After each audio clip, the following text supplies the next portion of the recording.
Afternoon, everyone. So my name is Esther. I work with Africa Health Business, and we are here today with Professor Kihara to talk about how to reduce maternal mortality and what is the role of public-private partnerships in this. Myself, I'm a midwife. I've worked over a decade clinically, both in private and public healthcare facilities. And I would like to introduce Prof. Kihara, and I would like her to introduce herself because there's a whole document that we can write about an introduction for Kihara. So please. Thank you very much. My name is Professor Kihara. First and foremost, I'm a mother. Then professionally, I'm an obstetrician and gynecologist. I have been working at the University of Nairobi as a senior lecturer in the Department of Obstetrics and Gynecology.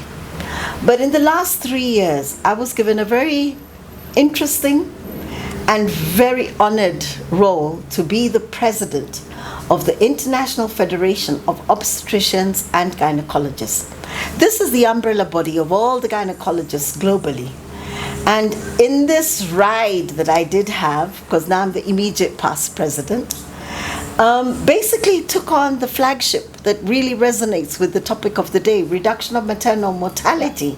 But in my case, I really put a lot more emphasis on postpartum hemorrhage, which simply is bleeding after childbirth, and trying to change the ecosystem that does exist, more so recognizing the fact that a lot of this challenge happens in low middle income countries and more so in sub-Saharan countries, and even within countries there are variances as to the outcome for both not only the mother but also for the baby.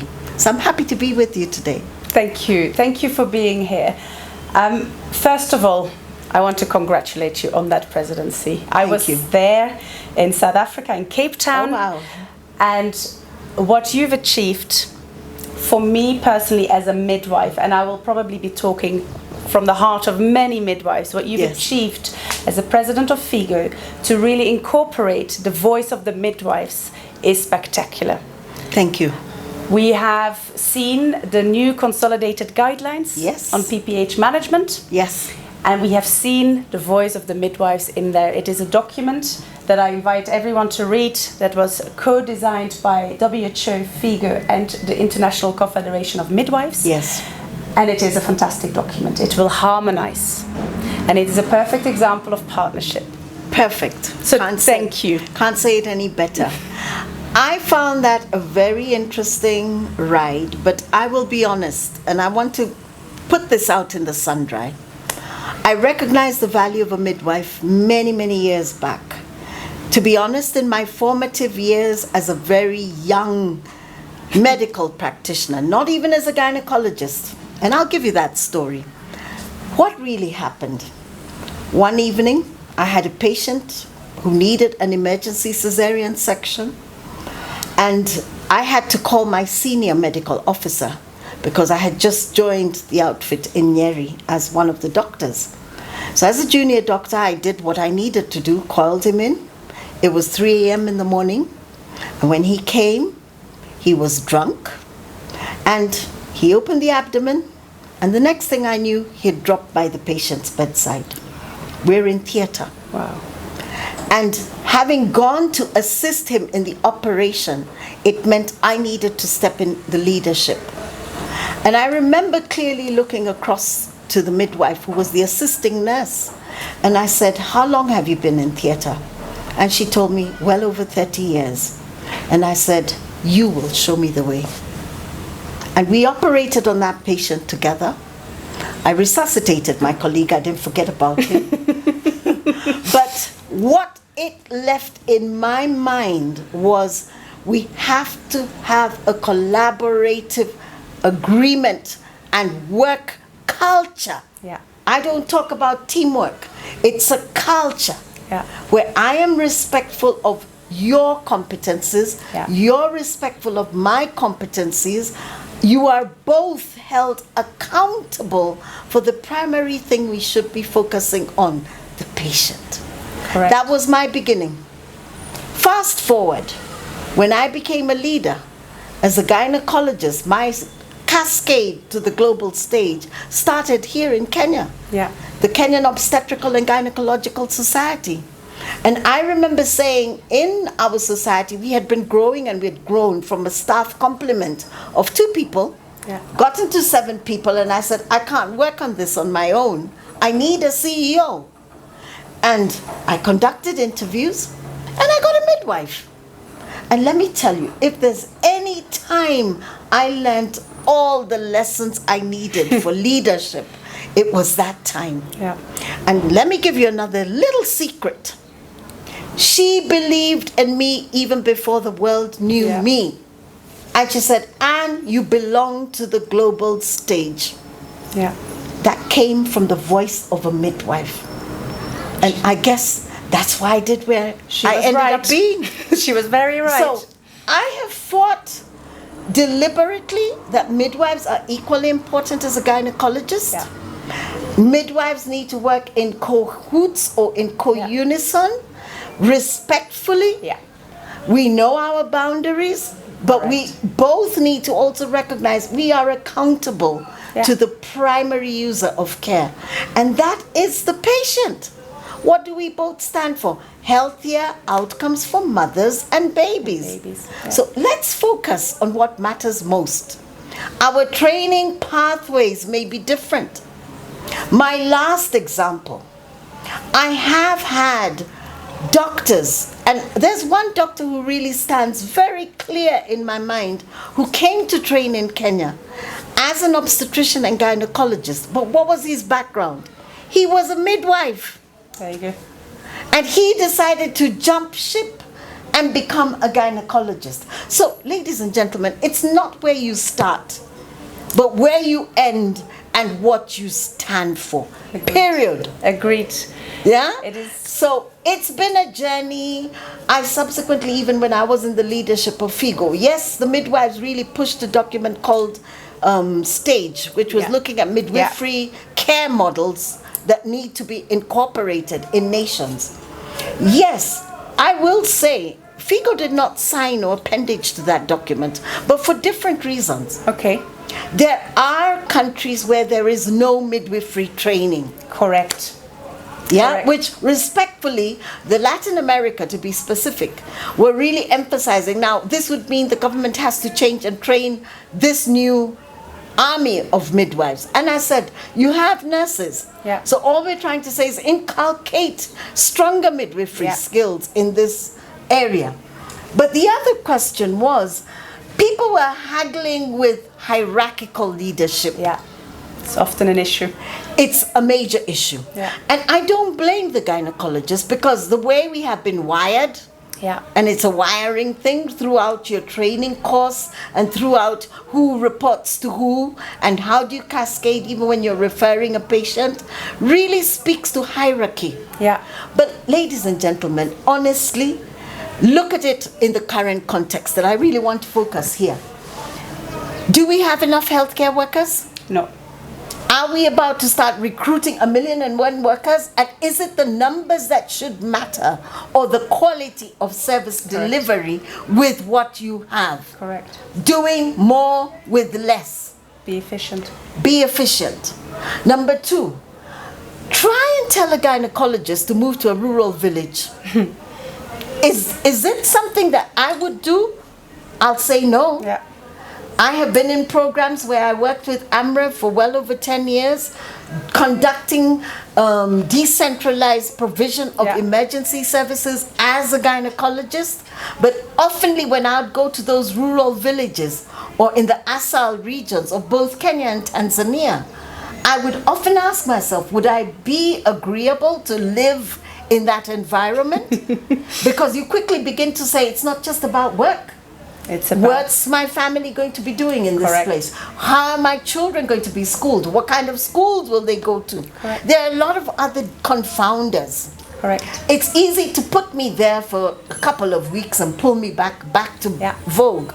But ladies and gentlemen, who are there? Midwives, clinical officers, community health promoters. So why can't we give them the armory to give quality of care? It's an interesting point you made there, because I agree fully. Yeah. Who is going to sit in those rural areas? It is Yes. the midwives, it is the Frontline nurses. provider, Frontline yes. providers.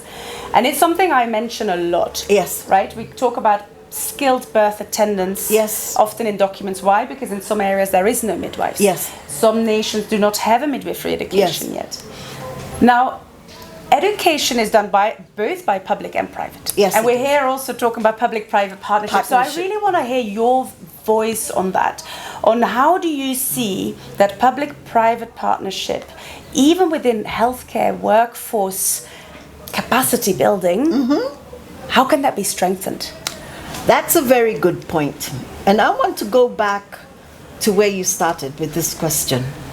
Pregnancy, childbirth, in and of itself is a physiological process. Correct. In fact, over-medicalizing it, we already know has problems, just as much as neglecting it has problems. Yeah. So it's a precarious balance that must be given. Yeah. Now, how many institutions do we have that provide training, either of the obstetrician or training of the midwife? We honestly cannot say we're going to depend entirely on a government system. Can't. It cannot attain the numbers. Correct. We're talking about having 4 in 100,000 number of people. Yeah. And to be honest, I've even broken the statistics to even look at how many individual midwives need to nurse a given patient. What is deemed the normal? Okay. The ratio is 1 to 4. Wow. Yeah. At its worst, 1 to 6. One midwife for every 6 patients. I work in an institution where I have, at any given time, 80 patients. I was just about to say. 80 patients. So let's do the maths. Yeah. 80 divided by 4, what does that come to? I need a minimum of 20 midwives per shift. Yeah. Is it practically feasible? No. Is it economically feasible? No. So what am I trying to do? Put in a conglomerate or a mix of patients that will give me the quality using less. Yeah. So what does that also bring in? I'm trying to give you the sense in tagging into the conversation, technology. Yeah, correct. What I can't get with personnel, can I quickly complement with technology? Yeah. So just imagine, I'm monitoring a patient. I have 10 at my disposal, not even 10, 20 at my disposal in any given shift. I'll be dancing musical chairs and doing rubbish. Yeah. But just imagine if I had a monitor I could place on the mother's abdomen, a monitor that's monitoring her blood pressure, and I'm sitting at the desk and seeing the two. Yeah. What have I done? I've reduced the number, but the quality is not being compromised. It's not. Because I'm on a bleeper that tells me something is wrong. Yeah. And as if that's not enough, I can partake as a pregnant woman on the outcome of my pregnancy. Yeah. So we're not only just talking about the institutions for learning, we're also talking about broadening our thinking to bring in Technology. institutions that give technology. Yeah. What does that mean? I have to have the internet complementarity. Correct. Yeah. I have to have the connectivity complementarity. Private I have sector. to have, I'm getting there. I have to have my data system. Yeah. I have to have my early warning signs. Honestly, Yeah. all this, I'm hoping my private sector is listening, really listening. I need you to educate me for my career path. I need you to educate me on technologies and how to bring on technologies. I need you to even come in as a much needed resource that will actually end up at the front end and even at the back end, so that my patient gets quality care. And I've always thought about it like, even, and that doesn't matter if it's public or private education, for example, but I've always thought that these private sector entities and public in collaboration come and give this education already at the training. And I wanted to hear your thoughts on that. Okay, I will tell you where we interface, because this is really the interface. I am in a public institution. I work at the University of Nairobi. I provide services in the health institution, which is next to us, which is Kenyatta National Hospital. But I'm also a private practitioner. Yeah. So I'm already giving services extraneous to where my workplace is. Yeah. Then I'm also belonging to the professional body. And here it's the Kenyan Obstetrical and Gynecological Society. Again, there is a very strong ambit of collaboration. Yeah. Because you then meet those who are exclusively in private. Yes. And you then meet those who are exclusively even in public. Yeah. And you interface. Yeah. When it comes to training and updates, this is my vision. And Okay. really, this is where I'd want I'm very us to go. interested. Very, very keen. I ask myself, we have a regulatory body. Yeah. Which gives the licensure for whether you're public or private. They're the ones who know how many obstetricians and gynecologists at any given time they have at their disposal, how many midwives, how many clinical officers, how many community health promoters exist. Yeah. I have the annual licensure that goes on every year. Yeah. Same. I'm looking to the date where we can say compulsorily, you must have these as areas you must get updates every year. Yeah. So minimum update on what is the cause of maternal mortality and neonatal mortality. Yeah. Can I see in your CPDs that these have been addressed? Yeah. Either provided as webinars through your institutions of higher learning or webinars through the regulatory body, but at least you have an indication and an indicator because we report back to them. Yeah. I've been able to cover this, or I've attended this Congress. We'll talk about FIGO Congress that has just happened. Yeah. It had everybody. Yeah. Public providers, private providers, civil society, community health promoters, the community as a consumer of service, asking and demanding what is right. Yeah. Ministers of health, donor community, development partners. So if one even just reflected, I attended this Congress. Yeah. And within this Congress, I did 1, 2, 3, 4 Yeah. in terms of my updates. Yeah. Because let's also look at it critically. I can sit as a private practitioner and become a potato couch. It's true. Old knowledge will really become fossils. Yeah. You're not giving quality of care. And we've all met those caregivers. Of course. Yeah, but as long as you're keeping your mind into that aptitude to offer the best, Yeah. evidence-based. We have the consolidated guideline. Yes, we released it at FIGO on the 5th. We've even put a World PPH Day, so everybody will keep knowing I've got to have my PPH at the forefront. And it should be compulsory. We have done the implementation tools, so I'm not only talking guidelines, I've even taken you closer to the operation. Yeah. But let's get critical. There are 51 recommendations in that guideline. 20 of them are new, including a proactive approach to detection of PPH. Yeah. Now, what does this mean? I've come back home. It's still the month of October. I'm already asking when will be the first webinar that can come up to the Ministry of Health. Yeah. But is everybody doing the same? Or will it just become another book at a table to be opened up when we have a crisis? So again, the proactive approach. And this is really where I see the private sector coming in. And saying, we have these guidelines coming out. Agree. We need an app or we need some system different from the paperbacks that we always say, the book is what I want to see. How do I make this operational? Yeah.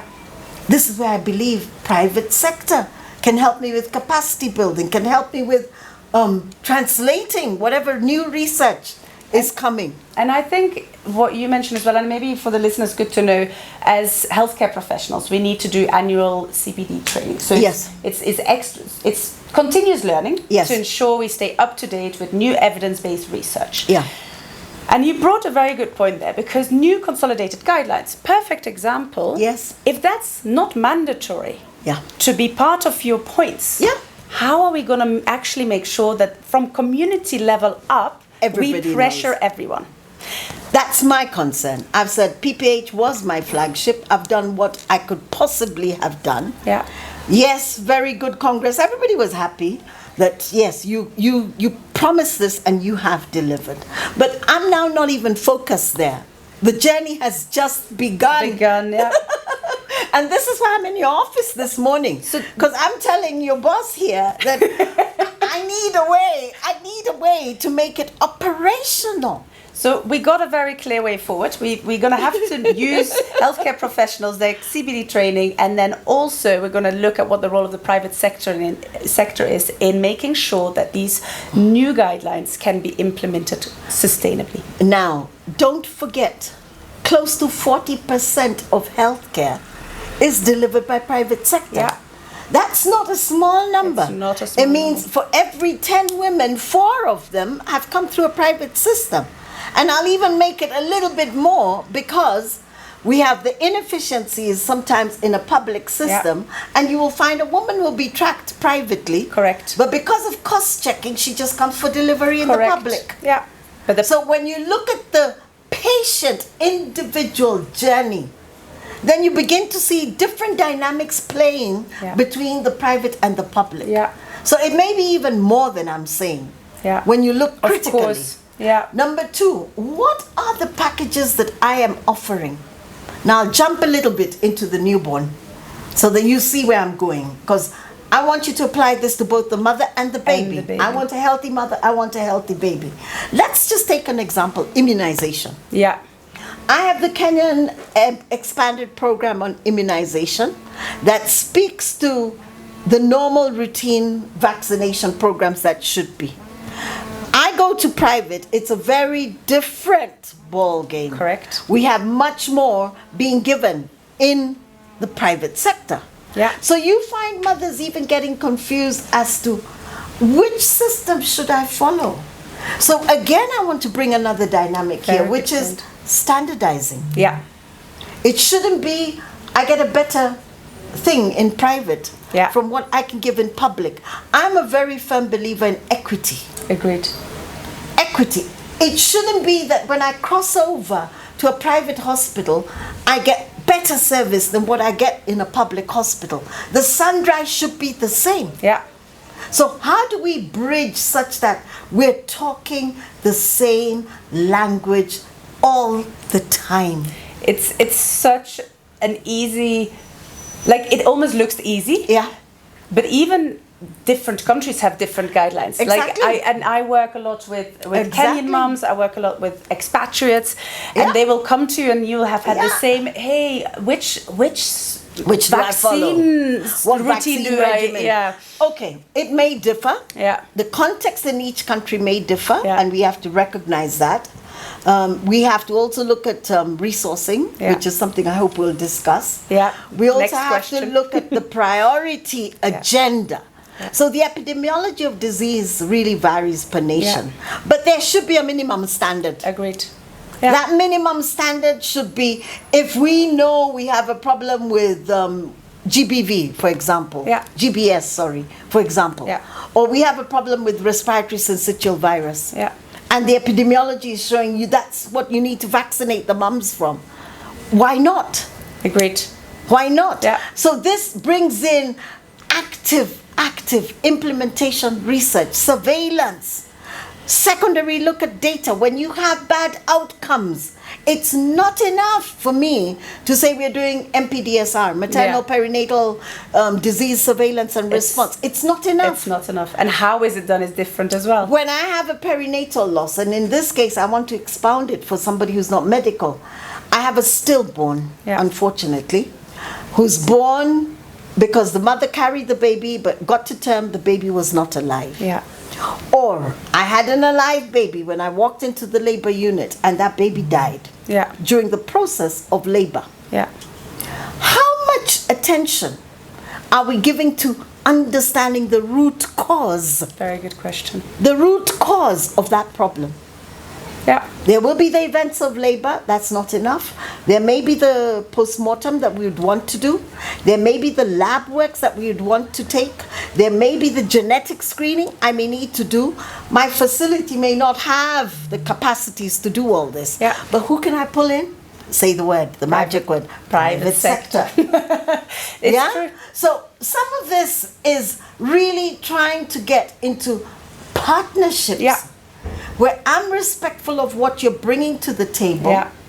I will even indirectly be capacitating and building. Can you see it happening? Yeah. Yeah. Because if I'm telling you I need to do the genetic screening on this baby who succumbed, What does that automatically tell me as a doctor in the public sector? I need to get my knowledge base Up. Absolutely. What does it tell the private sector? I need to plug in. Exactly. You see, so you can actually see an exponential growth, quality advancement for better outcomes. And I think this is a very important point, because the private sector often says, we want to be there, we want to be involved, but often the rules and regulations are not allowing it, or the harmonizations of policy isn't there. It's not rules and regulation, because I don't think there's any regulator in this country who will say we're not keen to have you. True. It's an issue of protecting spaces. Okay. So can we dismantle those? That's a good, yeah. I actually feel we've got to change our mindset first and foremost and say the collective. In Kenya, we had the old principle, harambe, which means pulling together to move further, faster, and to move forward faster. I want to go back, having mentioned harambe. 1964, we got the independence of this nation. Yeah. And the father of the nation, the first president, said, I want to tackle three things. Three things. Yeah. Disease, poverty, and ignorance. We are how many years down the road? 60 plus. We are still tackling disease, poverty, and ignorance. Yeah. It's true. I think we need to become disruptive. And unless public-private partnership takes that mantle, we will not change. Sustainable development goals are here. 5 years is nothing. It's a whisker. It's gonna be gone like that. It'll just be gone like the wind. But we're off track. In some nations, we're reversing. COVID came and really changed our health ecosystem. We prioritize dealing with the pandemic. We forget that there is the essential and emergency maternal and newborn care. And in some nations, we're flat curved. Neither there nor here. How are we going to change this unless we think in a disruptive approach?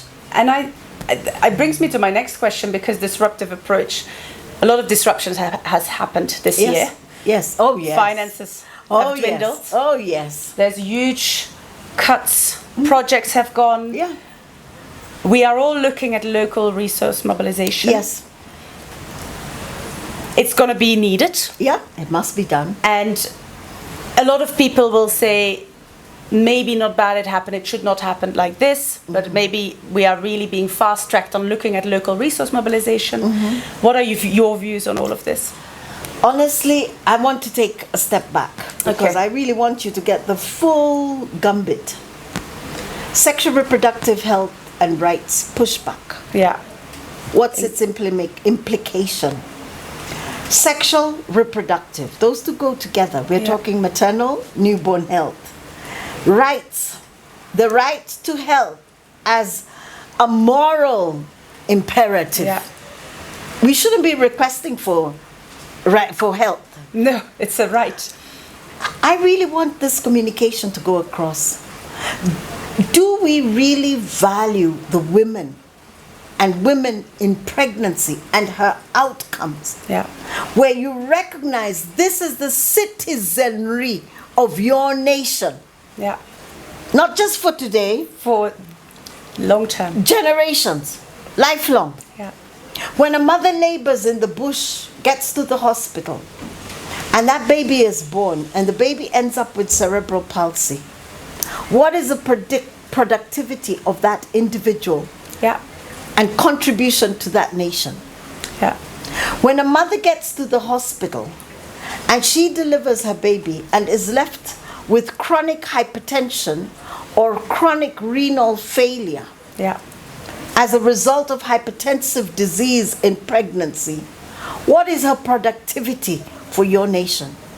When a mother comes into pregnancy and has gestational diabetes that doesn't get well controlled, and she has systemic organ failure as a result of it, and keeps crisscrossing in and out of hospitals in a health system that may not even be giving her quality of care, what is the productivity of that nation? So put it very simply, I'm putting it very simply. the economics and the GDP of that nation will never improve. And it starts, how do you value the men? we need the men. I need the parents, the fathers, the men onboarded, not as passive passengers where they say that's woman's business. Correct. It's not. Correct. It is our business, and it is our nation's business. Yeah. And I'm really pleased that the President of the Republic of Kenya has taken it that it is important. Yeah. At the last UNGA meeting, he was very clear. Women's health should matter, must matter. Yeah. And I want it globally, women's health, the every woman, every newborn, everywhere. And I also say every time must matter. Yeah. So let's come now to the financing. Financing. The financing. Official development assistance.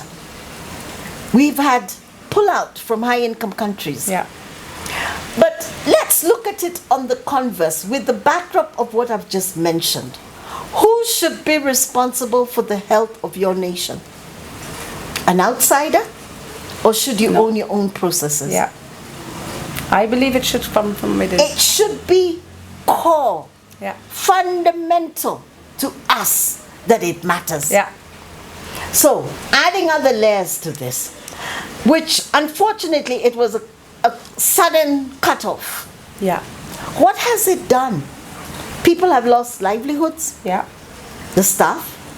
People have lost systems that put in place even for their children. So even the next generation has been affected. But when it comes to the programs in health, maternal newborn health has been affected. Massively. HIV, TB, malaria program, which is the communicable diseases, has been highly affected. Yeah. Immunization programs, family planning programs.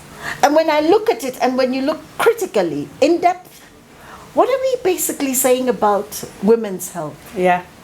And maternal newborn health? It's plummeting. It's a nosedive. Yeah. So unless we shake up, and to me this is really where the acceleration planning comes in. Yeah. To rethink domestication. Yeah. Redefine domestication. But as you're redefining that space, there's somebody who's here you should have pulled together with you a long time ago. Private sector. Yeah. Private sector, please bridge this time.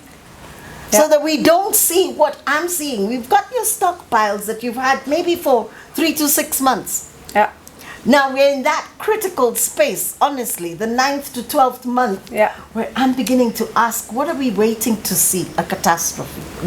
We're actually at the precipice of a cliff. Yeah, I agree. And unless we take dramatic 360 degrees of business unusual, I'm worried. Yeah. I'm very worried. When you're talking about communicable diseases, what are we basically saying? That's global health security. Yeah. If you ask me, as if that's not enough, we've got this elephant called climate change. Yeah. Vector-borne diseases, malaria, they're coming up. Waterborne diseases, they're coming up. And not of our making, but it's global. And then we're not even talking about antimicrobial resistance. We're not even talking about the One Health and antimicrobial resistance. We don't even know what's happening in the animal kingdom, let alone the human kingdom. Correct. Yeah? Yeah. Where is data? And what's the data showing us? Yeah. And are we interrogating it, even disaggregating it, so we even get to know specific for that age cohort called the adolescent, or the woman of reproductive age, or the perimenopausal woman? This is what's really showing up. We don't have those billboards of scorecards telling me on a day-to-day. I long for the day. Let me be honest. I can sit at my office and just see charts on a wall, on a big fat wall. Not on a projector and not on your LD, on the wall. Showing me exactly what's happening in Nairobi City. As we speak. Hour to hour. It can be done. It can be done. It should be done. It can be catalyzed by private sector. I agree. If I put Safaricom and I said, I want live data streaming. That's one arm. And then I want, let me go back. In COVID, we were able to do it. So where is maternal health? No, it's Put minimum core indicators and flash them on the screen. Every day I wake up and I'm like, that's what I need to eat and chew. Where's the equity? Where is the inequity? Why wasn't the access given here? Where is the coverage there? Yeah. And the interesting thing is, people will think we're dramatic. No, but we're that's not. what's disruptive. Correct. And so this is why... And that's what should shake our thinking. It needs to. And our activities. Who in the government needs to be involved in this conversation? First and foremost, my Minister of Health. Perfect. Who else? Second, the Division of Reproductive Health. They're the ones who've got the core mandate. Correct.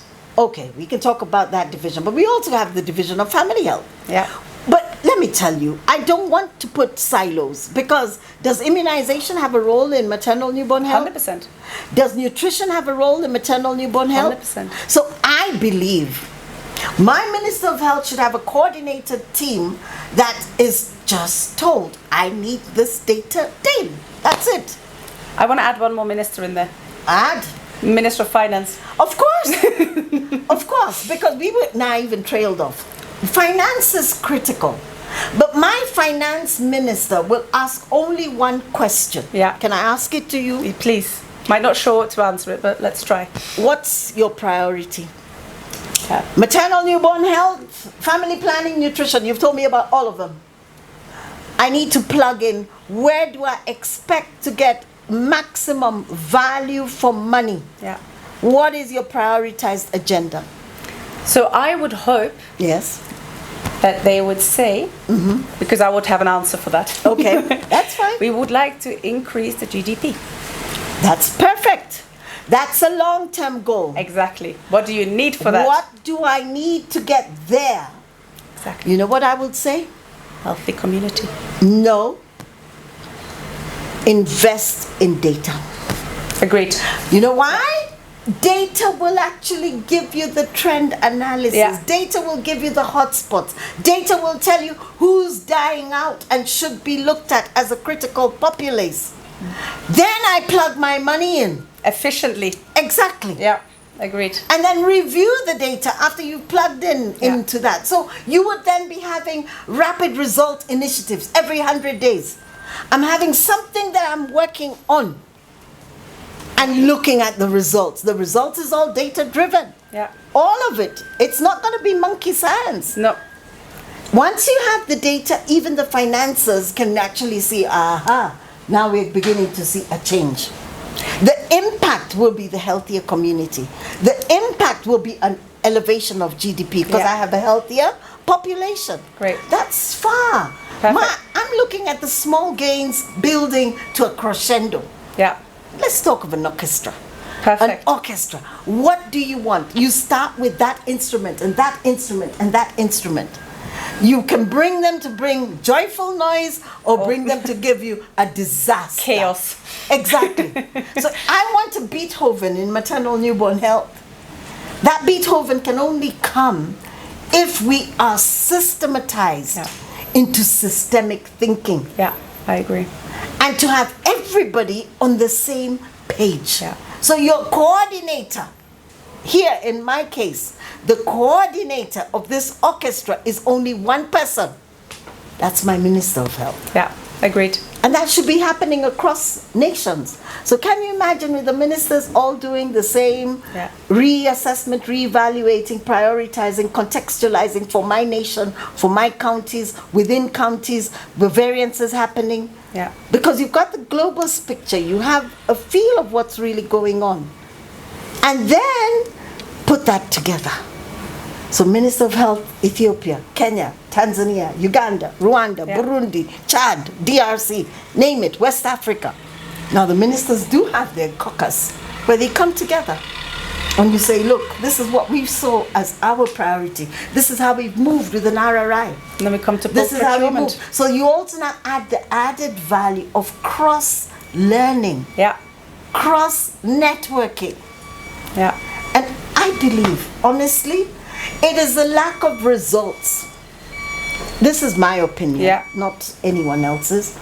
It is the lack of consistent, sustained, scaled results. Yeah. The donors are actually saying, wait a minute. Agreed. I plugged in not a million, not a trillion, not a billion, but what has been the scaled outcome Yeah. from this? From the yeah. So if you begin to start showing positive results, Yeah. what do you expect will happen? Maybe we can have a rethink. Yeah. That's what I believe. But you can only have positive results if you have the data from it. And that comes back to data collection. So for me, my ecosystem, there are a lot of ecosystems we've got to think about. Yeah. Financing is one ecosystem. Procurement and supply chain, Yeah. another ecosystem, equally important. But needs data again. Again, it needs the data to feed in. Yeah. I have my data ecosystem, and I like talking about data and data science, because the science is the analytics. 100%. Yeah. And the analytics, which can talk about the individual patient management, the collective population-based management, and the country's Correct. data, and then move that to now the regional and the global. Yeah. Yeah? So data is very, very fundamental. Yeah. It will also tell you, how do I prioritize my health human resource? Yeah. So can you see data and the health system, the prongs of the health system all coming in? Yeah. So you take this today, we say, okay, which is the worst affected age group? Oh, I'll ask you another question. Which is the worst performing county in Kenya? Oh. I see. Oh, what? So- on what specifically? In maternal health. You talked about maternal health. True. You see, you're fumbling. So Yeah, I don't know. we go back to DHIS. The DHIS that I would be going back to is 2022. What's the year today? Yeah, 2025. We're tail end 2025. Is that data applicable today? No, absolutely not. Then when I even look, that's the DHIS, the data that's done every 5-year cycle. Let's come closer. Let's come to the counties. When I go to the counties, I'm able to actually get them to tell me the month-to-month performance. So what would stop that performance trend, made even day-to-day performance, in my Minister of Health's office? And lots of these data collections are still on paper. And they're done, I mean, now this is where PPP comes in. 100%. In the 21st century, is it rocket science to have a computer that can bring up this? Yeah. I don't think it's difficult. It's not, but it's still. But we're still, honestly, if I had wings to fly, Yeah. if I had wings to fly, I would actually tell it should be a presidential directive. Yeah. We have all the things that are there. We have the tools. He's changing to an EHMIS system that I'm aware of. He has the Digital Data Act that's there. We have even the cybersecurity information. We have the primary health networks. I mean, he has put all the acts together to make us get a better system. Can we just say all data must be real time? Yeah. That's it. Yeah. The fumbling that goes between the reporting on the manual to what ends up on DHIS, that becomes archaic. Yeah. What is the most important derivative of that statement? It would be accountability. Agreed. People will start being put to book. Yeah. Why is this county performing this way and why is that county performing that way? What is- We do this in the hotelier industry. Exactly. Don't we grade them? Yeah. So if you're a bad performer, shake up. Yeah. If you're a good performer, learn from them Accountability. and attain even a higher level. Yeah. You see? Lots- So if you've been winning on PPH and that's the mother, but you're losing on the neonates, then change dynamics now. What do we need to do Yeah. for the neonate? Yeah. So I think even the rapid result initiatives and priorities would then be really alive, where you can actually say, this is where we had as our baseline, this is how we've moved with every 100-day cycle. Yeah. That's my thinking. So, I think, I mean, we can talk for hours. Yeah, we can I talk for know. days. I know. And I think we have done that many times as well, and especially with all our experiences. Yeah. I've worked in the district hospital, actually in Voi for a long time in Kenya, and it's exactly there where I saw exactly what you're saying, this data collection that can inform efficient use of your resources. Exactly. I think look at Rwanda now. All the community That's what health they do. All the community health workers have everything on data. It goes real immediately up. Direct. Tanzania is starting to move to that. What we're seeing is the hepatitis B is out of control. Out of control. And it has a huge influence on maternal and neonatal health. So if you're seeing hepatitis B, what is it telling you about STIs? There we go. It's just a proxy indicator. Yeah. And what is that as a bearing for not just the mother alone, for the couple? Yeah. Because they are in a relationship. For the baby you're carrying.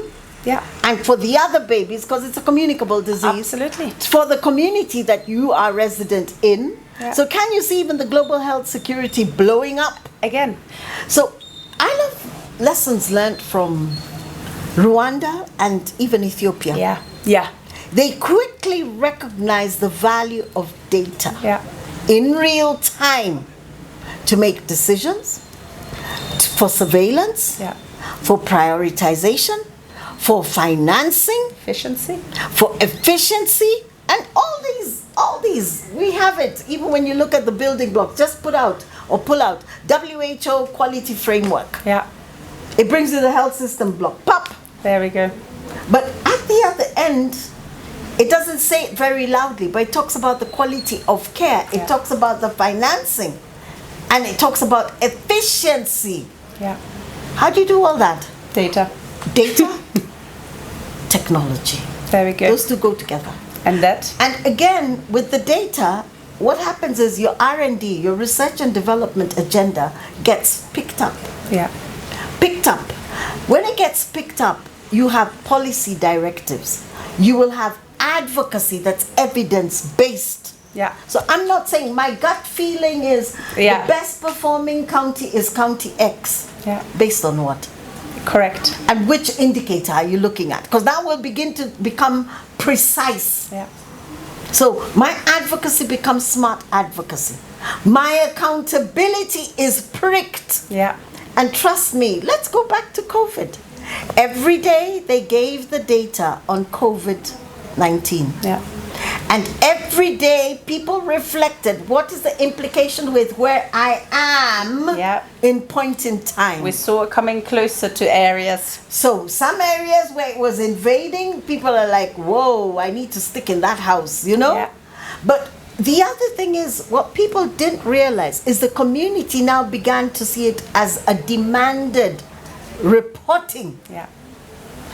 Can you look at the picture for maternal newborn health? How much more the community would have their senses pricked for your accountability? Yeah.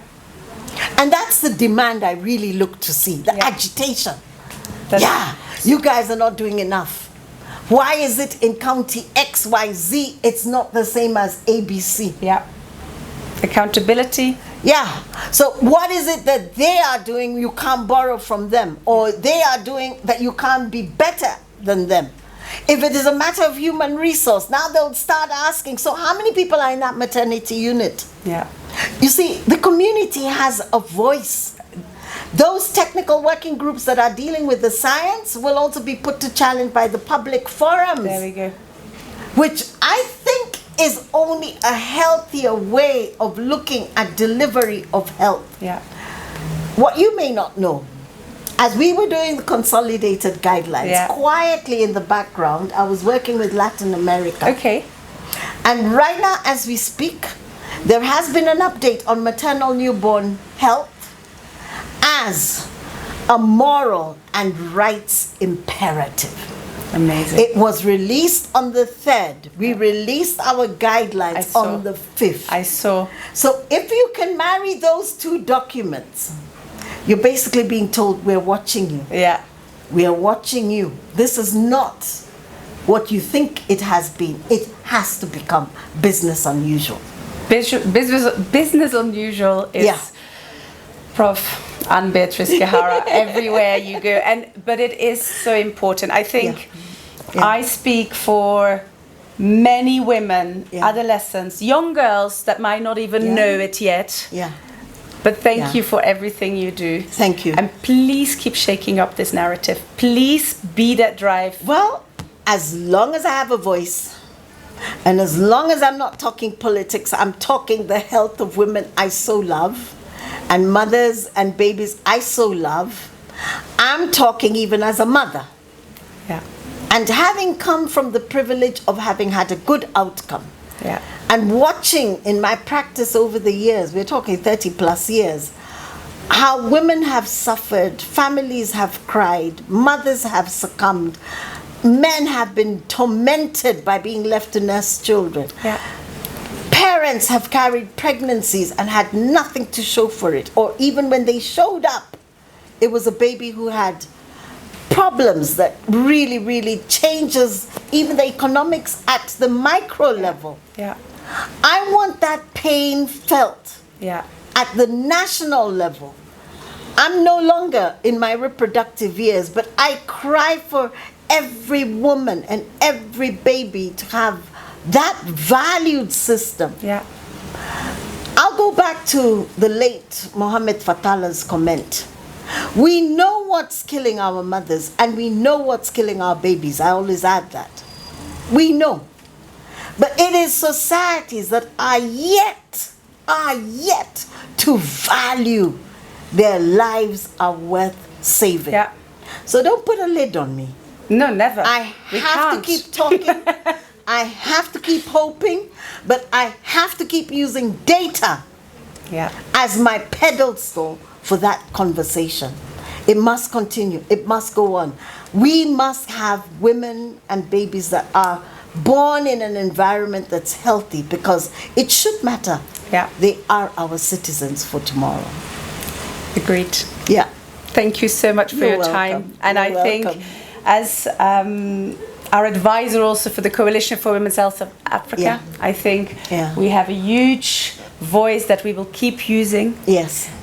There's no lid that will be put on that. Yeah. And I can't wait to see what's next. There's a lot to be done. We're yet to get the acceleration plan in Kenya off the ground.